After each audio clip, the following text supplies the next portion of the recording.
might just be the coolest smartphone of 2021.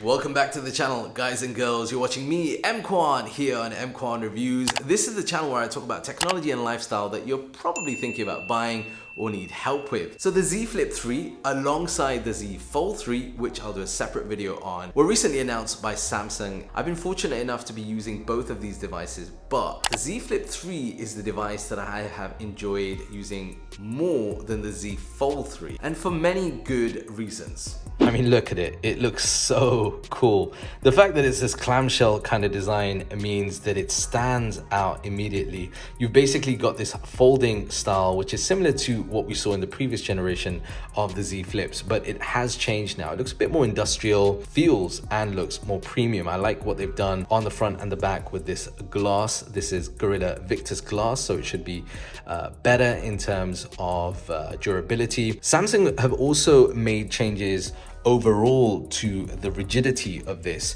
so they're using armor aluminium, and they've also updated the performance when it comes to water resistance. So this isn't necessarily water resistance, and doesn't mean you can go and splash it into the swimming pool, but it means that if it does get wet, it's not a major issue. Now, part of that certification, which is very interesting, is that it doesn't include dust, something to be aware of from there. Now, as far as the display is concerned, on the outside, you have this beautiful 1.9-inch dynamic AMOLED display. It's quite fun actually, because you can set up widgets and you can also customize this. There's also another feature. If you double press the power button over here, it will actually allow you to take photos or videos directly from the front without actually having to open it out, which is really, really handy.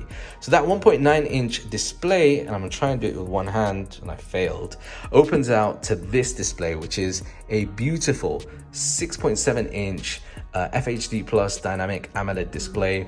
The big thing here is that that display on the front does support 120 Hertz refresh. So that is one of the bigger updates to that display. You'll notice over there in the middle that you still do have that line where the Fold is, but generally speaking, when you're consuming media or using this day to day, I certainly haven't noticed that. One of the benefits of not only the display, but also at the back, the hinge system that Samsung have put in, and this is quite interesting because it does give you much more control over the different angles that you can have this open and close that.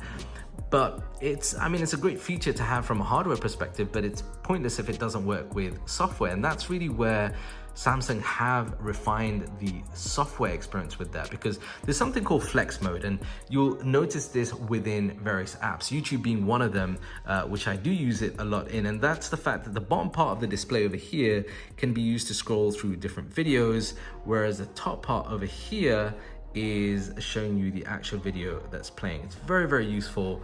And the app where I think this comes in and is most handy is actually in the camera app, and this is something that I've used for selfies, for photos, for videos as well, is the ability with that flex mode to give you more control over the photos and videos that you're taking. It's actually pretty useful once you start using it. Oh, Samsung, can we just take a moment to talk about biometrics? Because that front-facing camera works okay to unlock the device, but like, where have you put the fingerprint scanner with the power button, which is over here? It would have made more sense to actually put it on this side over here, which is where most people grip the device when they're opening it. Yeah, maybe an idea. Now, as far as what's powering this, inside you get the Snapdragon 888 5G chipset. And what's interesting is this year there aren't any variations with Exynos and other chips depending on market. It's all the same. And this is also powered with 8 GB of RAM. Now, 8 GB of RAM has been pretty decent in terms of my day-to-day use. I know some people would have liked to see a higher RAM capacity, but I think generally speaking, for most people that the Z Flip 3 is aiming at, and also for day-to-day use with this device, it's actually pretty decent. I was getting good performance with light gaming, you know, all the multitasking, social media, multimedia elements of the apps are all there. There is some heating on the back over here, particularly near the camera when I was doing multimedia kind of videos in UHD 60 frames per second, photos as well for a prolonged period of time, but nothing that really felt too hot to kind of handle. Probably at this point in the video thinking, EMKWAN, it can't all be plain sailing. Well, here's the thing. There are two areas which I have found the Z Flip 3 to be underperforming in my real case use, okay? The first one is battery life. So a 3,300 milliamp hour battery is inside this thing. I expected with the Snapdragon processor better battery performance day to day, but I'm simply not getting that with this device. Now bear in mind, I am a heavy user, mostly of social media apps, mostly media related apps, and I'm finding myself having to charge this at least 2 times a day. Now it's around about 2:30 now in the afternoon, and the battery on this is already down to about 47%, so below 50%. Now this does support 25-watt wired charging. It does support wireless charging, which is something that I tend to use, 11-watt wireless charging, and it also supports reverse wireless charging up to 4.5 watts. So that's handy if you've got Galaxy Buds or something else that you need charging on the go. But in terms of all-day battery life that some of us hardcore techies might expect, ain't gonna happen with this. The second point is actually on the front, the dual camera on the Z Flip 3. Now I think here, don't get me wrong, the front selfie shooter I've actually enjoyed using. It does a good job with photos and videos, portrait shots, all look very nice on this. But for me, the dual camera setup on the back was slightly lackluster. Kind of comparing it with what I'm getting from the Z Fold 3, and that's not necessarily fair on what the Z Flip 3 offers or who it's aiming for. But I just kind of expected more from the camera. The target audience is gonna be actually happy with the camera and the camera quality with the shots and videos that are produced with this. You can see from some of these examples, ultra wide all the way through to, 1x, 2x are pretty decent. Where we start to find issues and let's say a lot of noise and distortion is when you start zooming in further. Now, unlike the Z Fold 3, this doesn't really have a telephoto lens, so it's not really fair to kind of compare it with the same.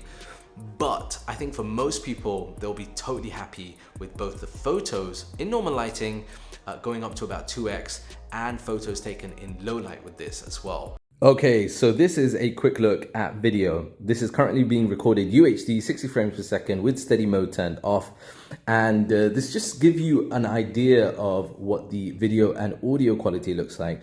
I think for the most part, it's pretty decent. I mean, it does a good job with color balance, accuracy, also with autofocus as well. And I think the audio comes out quite well. Let me know in the comment section down below what you think.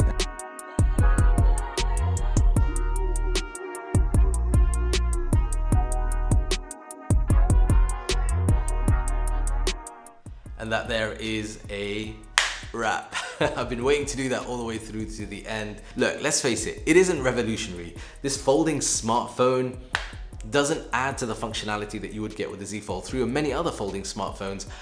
But what the Z Flip 3 does do is add a level of playfulness, coolness in a market which, let's face it, a lot of smartphones are beginning to look the same and, dare I say, even feel the same. That's what makes this stand out and really become something that a lot of other smartphones just currently aren't doing. And there's also one other cool thing that Samsung did that kind of plays with the psychology of making this popular, and that is pricing this below the $1,000 mark. I think as soon as they've done that, the average consumer that wants something different, that wants to have something that might be a talking point, when they look at the price for something like this, it makes it easier to buy in. So it's not necessarily a premium flagship device, but it is different enough for it to kind of justify in some people's heads that below $1,000 mark. Let me know your thoughts on not only folding smartphones, but also the Samsung Galaxy Z Flip 3 in the comments down below. And if you've enjoyed this video, be sure to check out this other one over here. I'll see you there next.